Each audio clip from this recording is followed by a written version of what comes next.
What's up, world? Welcome to another episode here of Ollie Reviews, and we're reviewing today Solo Leveling Season 1. So I've been told to watch this anime, been told to watch this and read the manga actually as well for years. Didn't want to get around to it, but in between my One Piece watching, you can't watch One Piece all the way through unless you're a glutton for punishment, and I am not one of those people. I have a life. I love One Piece, it's my favorite, but I have a life, so I decided to pick up Solo Leveling Season 1. Now, I will mind you, Solo Leveling Season 1 is only 12 episodes. That's not bad at all. 30 minutes a piece. Heck, that's a good run in the park there. You know, get a sit down weekend, 72 hours within the weekend. Sit down, watch it off on Friday, if not 48 hours, Saturday, Sunday. Just have your fun time. Watch some Solo Leveling. Get a little time to sit down and watch it. Anyway, so first season reaction here was like, oh, it's good. It's not bad. You know, it's not the best out there, but you know, it's good. Now you're probably thinking, not the best out there, because there's a lot of Solo Leveling fans out there. I know season 1 won like anime award back a couple years ago, and season 2 just won anime award, anime of the year last year. I get that. I'm very cognizant of this. However, when you get very basic storyline, very basic, what's the word I'm looking for? Exposition dump. Even if the danger isn't above a D rank, I'm in trouble no matter what. Still, with Dad missing, I'm the only one who can provide for my family. Mom's treatments aren't free, and then there's my sister's college tuition. I don't want money. I need it. So when they just drop off stuff, especially in episode 1, it is a complete exposition dump. Like, I'm a fan of One Piece. It's kind of hard to push everything up against, like, you know, Oda, but their exposition dumps are not just dropped off in front of you. They're more show don't tell, and when they do tell, it's kind of like bits and pieces until you get the rest of it down the line. Well, Solo Leveling in episode 1, you just get dropped right into it. You find out that Sung Jin-woo, level E, he can't rank any higher because in this series, in this world, you get assigned a rank as a person, and that's where you're at. You're S, A, B, C, D, and then there's one person at E. That is Sung Jin-woo. So Jin-woo can't level up any higher. He is completely weak. He is completely trash. The man cannot save himself at all. Like, he needs to be helped from every little thing. The weakest monster in the world hits him, he is dying. He is like, oh my God, I've been stabbed. I'm bleeding to death. Heal me. Somebody comes heal him. He gets healed. All right, cool. Sung Jin-woo is getting healed. He's getting protected. But because of this, the man has a natural instinct on how to survive because he has to learn how to survive. He can't survive on his own. He has to use different things to get out and look at little situations, look at little details. If the wind changes to the left, he gotta be like, wind change, I might have to move 2 steps to my right so I don't get hit. But anyway, so Sung Jin-woo, he's on a dungeon quest in this world, because in this world you have dungeons. So if you ever watch, if they're on to try to pick up girls in a dungeon, think of that mindset where they gotta go down to the dungeon, they fight. The further they get into the dungeon, the stronger monsters are, stuff like that. Well, and also the rank of the dungeon, the stronger the monsters are, stuff like that. However, in this world, they're going into a D rank fight. A bunch of C rank, D rank people, like, no, people who are actually solid, are going in taking out some average work. They're doing good jobs. Cool beans. Well, after they clear this dungeon, there's usually a boss of the end dungeon that also pops up. They get to kill the boss and they get prizes. Because in this world, crystals and gems from the dungeon are worth a lot of money. Cool beans, we're all set. So dungeon equals money equals power, yada yada yada, yeah. So the reason I say it like that, like yeah, because it's the same stuff over and over again. Nothing about this is new. Nothing about this is fresh. Nothing about this is really different from any other, you know, shonen anime you watch, any other isekai, any other dungeon scroller stuff you've watched. None about that is different. So they go into this next, you know, beat the dungeon where they think they beat it, but a big door appear, a giant door. Now, I've seen this meme with Solo Leveling everywhere, where this giant statue is sitting in a chair, and then the people were like ranking like this, and then the top things above everything else. So they like, for example, there's a statue like Naruto, One Piece, Bleach, and then Dragon Ball Z is the big chair, the person in the big chair, and stuff like that. I've been seeing this anime, I've been seeing the memes and stuff, and I was like, okay, cool. And then the smiling, creepy face of the statue, I've been seeing that over and over again. Well, this is that anime. Okay, let's lock in. So they go into this room, they're looking around, and then they look at the statues, the door closes, and they're like, weird. And then as the door closes, one person gets off. All right, cool. So we are opening up with murder. All right, people are dying. And then the statues start killing off people left and right. Sung Jin Woo noticed this and he's like, all right, so we got to do what the statue's saying, what the words are saying of the prayer to survive this. It comes down to it where only like 4 people survive and Sung Jin Woo, your main character, is off. He is gone, done, yak. All right, as a regular person who watches shonen anime, I am now intrigued because not often, and I guess it's becoming more and more recurring, but not often that the main character dies within the 2nd episode of the show. Okay, cool beans. So this is like Attack on Titans episode 5 when Eren just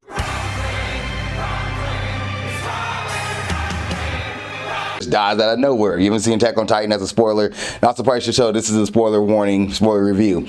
But so Sung Jin Woo dies and you're like, neat.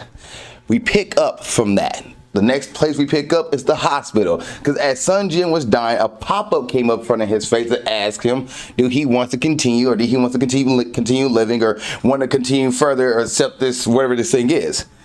He says yes, and he wakes up and he's approached by some guys who are like asking, hey, did you have an awakening? He's like, I don't know what that is. And they run some scanning on him and he didn't have an awakening. I beg your pardon. I beg your pardon. Awakening there. I'm leaving that in, by the way. And they're like, all right, well, this dude's E rank, no big deal. Let's just leave him alone. Not sure why our scales are saying this dude was awakening and has survived this, but okay, cool. Maybe it wasn't him. So Sung Jin Woo looks up, see these pop-ups, and he's like, what is this?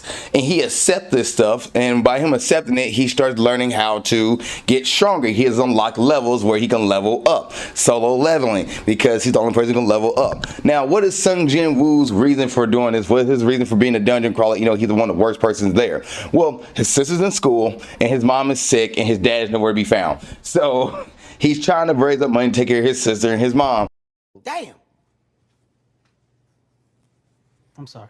Cool beans. And he tells you this in the reason in episode 1 why he doesn't move on. He's just like, yeah, I am, my family needs money. I'm going to do this. So he's in the hospital bed. He wakes up. He starts accepting these challenges. He starts getting stronger, and his power is moving. He's like, what is going on? Why I'm getting these pop-up stuff like that? And then he realizes he's getting better. The doctor's like, wow, he's getting really good.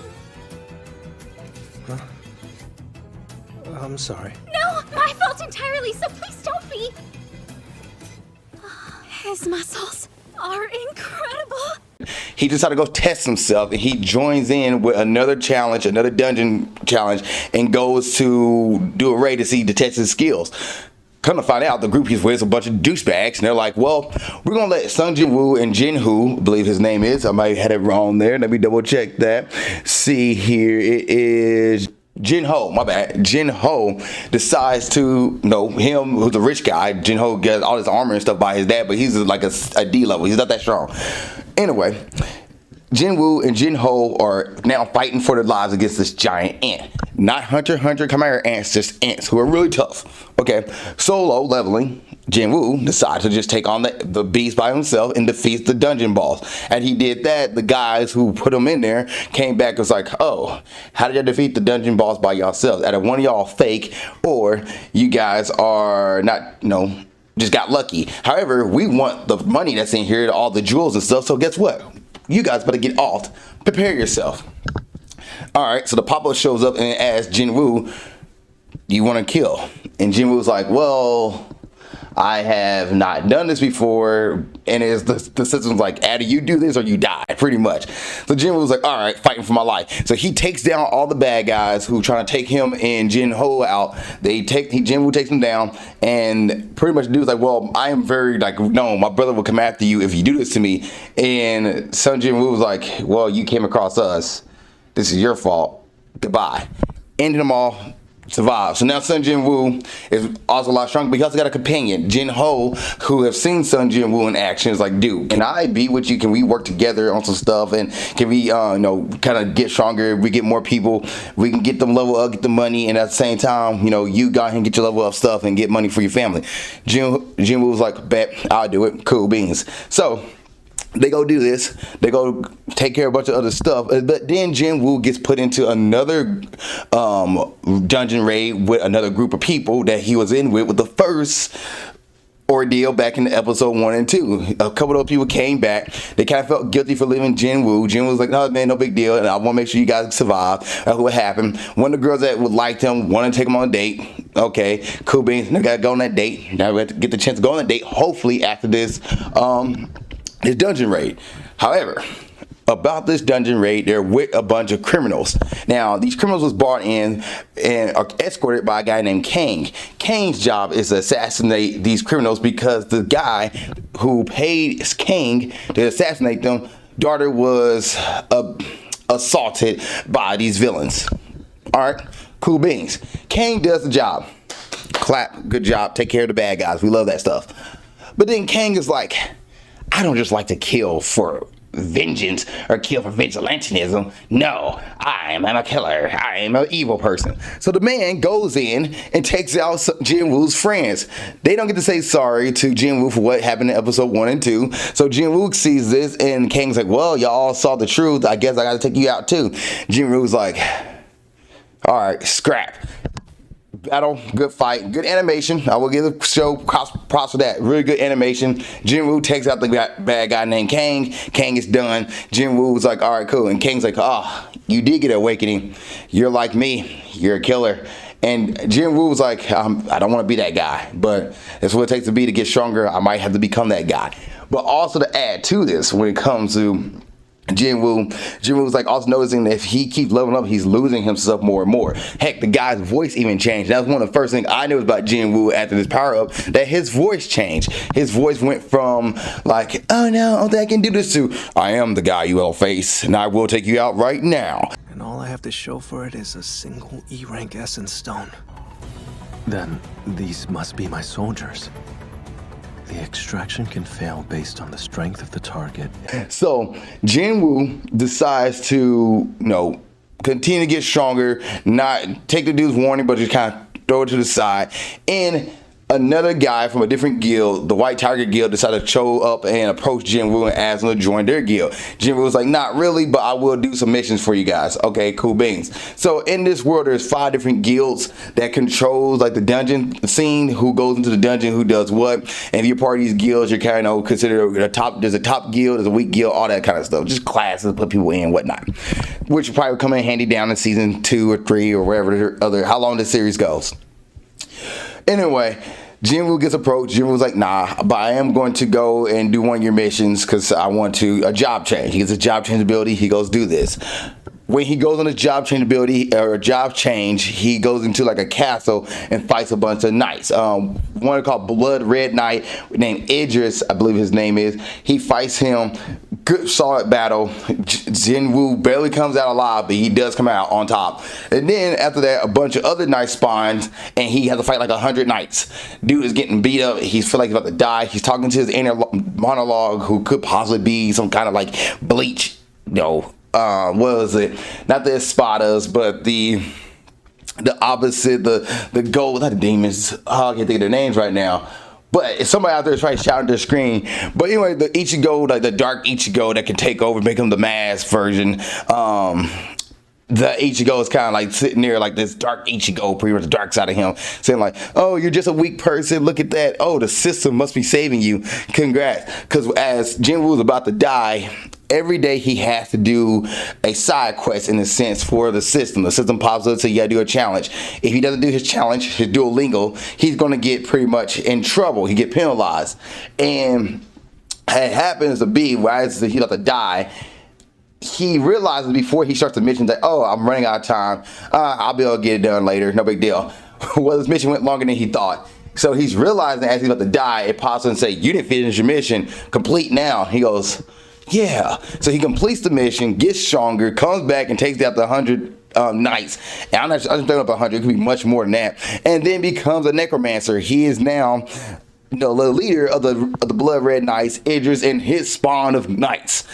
All right, that's where we end season 1 at for Sun Jin-woo. And then there is an island situation going on where it's like these people gotta fight these ants, chimera ants, not really Hunter x Hunter, but that's what I think of. I think of this island where they gotta go and fight these ants, and this might become a bigger thing. So a lot of people are preparing for this battle. We'll see what Sun Jin-woo gets wrapped into this or not.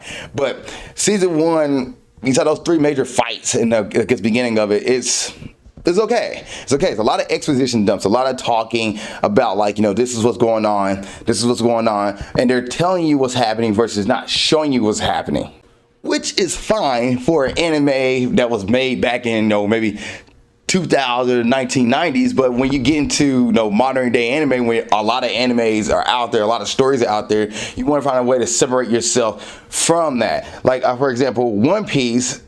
In One Piece 1, the manga, it opens up with Luffy stabbing himself with the knife, showing that he's a strong person and want to be a part of Shanks' crew. And it starts off with the Shanks storyline at the beginning of One Piece, the manga. But in the anime, they changed that. It doesn't open up with Luffy doing that. It opens up with Luffy on the boat already and kind of come across Alvina and Kobe and all that stuff. But in that anime of One Piece, by episode 5 or 6, somewhere down the line, they do give you Luffy's backstory when he's chilling with Zoro and they're on the boat, and he kind of talks about where his backstory is coming from. Maybe he's doing it with Kobe. But anyway, that's neither here or there. It's the point of that they didn't just drop you the backstory by him telling you, my former mentor, the person I look up to, was a pirate named Shanks. I stabbed myself with a knife to get the scar here to show I was strong, ate the gum fruit, and now I'm a stretchy man. No, he doesn't say that. They show you the backstory, and then when people ask what is wrong with you, he pulls out like, I'm a rubber man. He doesn't tell you I ate the gum fruit, or he does that. I think he did it maybe once or twice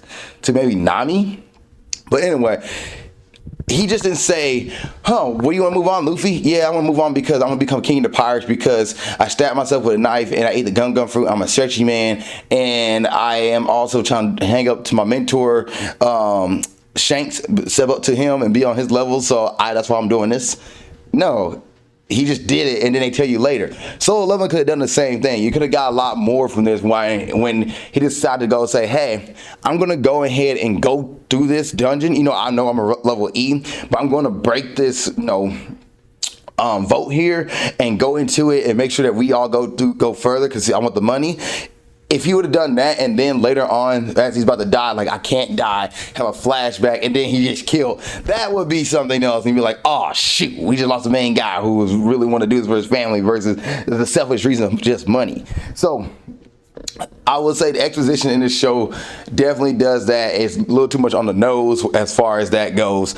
As far as animation, it's solid. Like, it's 2000, like late 2010s, early 2020s animation. It's good. Like, you're not gonna be sitting on the edge and see like, man, I really wish that this animation was 10 times better. No, you'll be just like, it's good animation. As far as the music goes, the OS, the music score for the show is okay. It's not the best out there as far as season 1 goes. There's nothing on this show that I'm going to sit and like play over and over again when I walk out the house, like Dragon Ball Z or maybe One Piece or Naruto or Bleach. Play the soundtrack over and over again, or heck, even Kill la Kill. Play the soundtrack over and over again. The show doesn't have a soundtrack like that quite yet. We'll see what season 2 sounds like, but as far as the soundtrack, it holds up. It does okay. The opening theme song is once again, like, it's nothing really memorable like Dan to Dan, but it's once again, it's okay. It's all right. It's suitable for the show.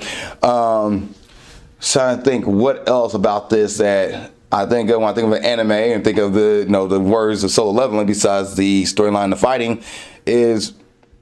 All right, it's a good anime. Like, it's not bad. It's not the worst anime out there for season 1. It's not the greatest anime out there for season 1, but it's good. It's definitely gonna hold up, and you'll enjoy it, and you'll like it. If you like anime, you like fighting, you like shonen, you're gonna like this. I feel like you're not gonna be like, oh man, kind of wish I want more. And you see what season 2 is like. A lot of people love season 2 for this show, so I'll see what season 2 is like. But as far as season 1, Yeah, it's a B. It's a solid B. I think it's a solid anime. You know, it's not anything gonna be too crazy, anything knock you out your feet, but it's definitely gonna be a strong, like, you know, just a strong, good watch. Definitely a B. Give it an 85% out of 100. That is my thoughts on it. But that's pretty much it. That's my thought process on Solo Leveling.